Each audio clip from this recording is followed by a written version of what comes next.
Yeah, some are doing good, some are not doing good, and some got hurt. Let's just do a quick review. The Lakers are winless right now in the NBA Summer League. Bronny James, in the most minutes he's played 29 minutes against Miami and then against Houston. 3 for 14 shooting, 0 for 8 from the arc. He's now 6 for 26 in NBA Summer League games, and the Lakers are winless. So he's overwhelmed. He's not struggling at all. I will say Dalton Knecht is playing really, really well. Last 2 games, scored 20 and 25. He's looked like he's found his shot. He's looked like he's found more comfort zones in terms of putting the ball on the floor, going to the basket, getting fouls, in addition to hitting threes. We talked about the Aztecs. Jaedon LeDee, I watched closely Minnesota's first game against Houston, and he looked a little bit overwhelmed. He didn't do anything offensively, which kind of surprised me. He was first guy off the bench. He was part of the second unit. He played a total of 13 minutes, no points, 2 rebounds, 1 block shot, and 4 fouls in 13 minutes. So a little bit overwhelmed, Jaedon LeDee, at this point in time. You send these guys into competition in the Summer League, and there's risk. Denver lost its first-round pick. He's gone for the year. Now, they had just acquired him right after the draft day. They've lost Deron Holmes, a 6'11" kid from the University of Dayton, ruptured Achilles tendon. Not good. In terms of the 1 and 2 picks, Risacher, the number 1 pick from Atlanta, pretty competitive, playing with the bigs, but the kid out of France, he kind of struggled at points in time, but I think he wound up with 5 baskets, maybe 5 rebounds, couple block shots. He was really active.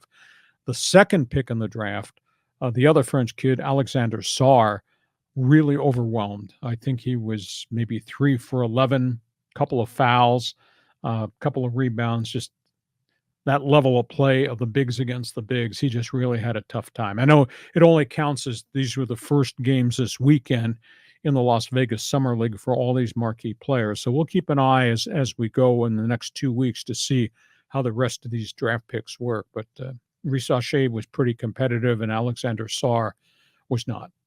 Well, you say that some of these guys are overwhelmed by it, but who's playing in the Summer League? I mean, you've got the rookies that were just drafted or the free agents they've signed. You've got probably some of their G League guys, but are guys that are on the end of the bench on the NBA roster, are they playing in the Summer League? A few, but not a heck of a lot. Like there's none of the Lakers veteran bench sitters. They're not part of this equation. So if they're overwhelmed in the Summer League, I mean, there's no way in hell they're going to be able to play in the NBA.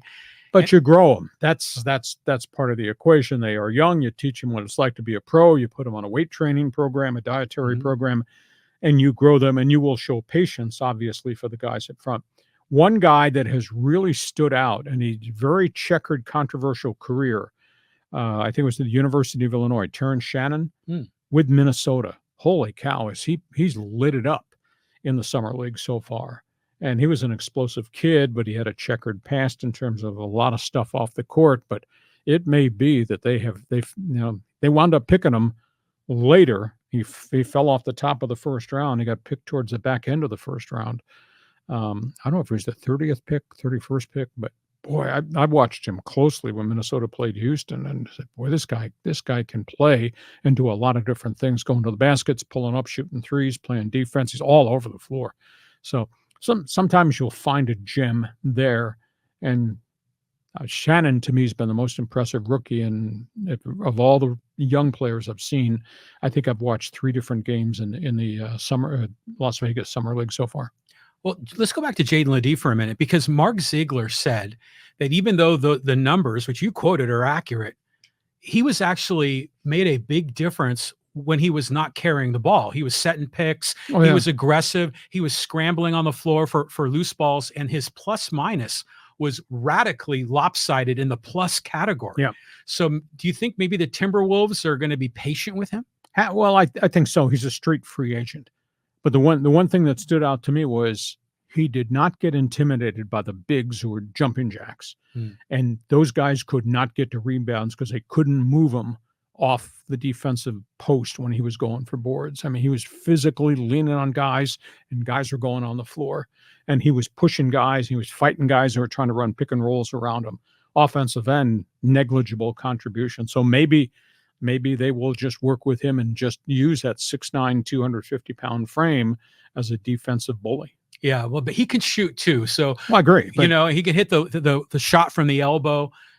That's coming. You know, he's probably still nerves, right? Oh, I think so too. Yeah. You know, you're not going to make a roster decision on a quality basketball player after his first game in the summer league, but he was not an integral part at all of what they're running offensively. I mean, all his heavy duty work came at the defensive end. So that's the latest in the NBA. Bronny James. It did not give me an opinion about Bronny James 6 for 26. You know, that's just the biggest piece of crap. The whole thing. It's like, yeah, it's like legacy, nepotism. I mean, it's no wonder these players don't want to be just sign with the Lakers, you know, because they don't want to go play in that environment.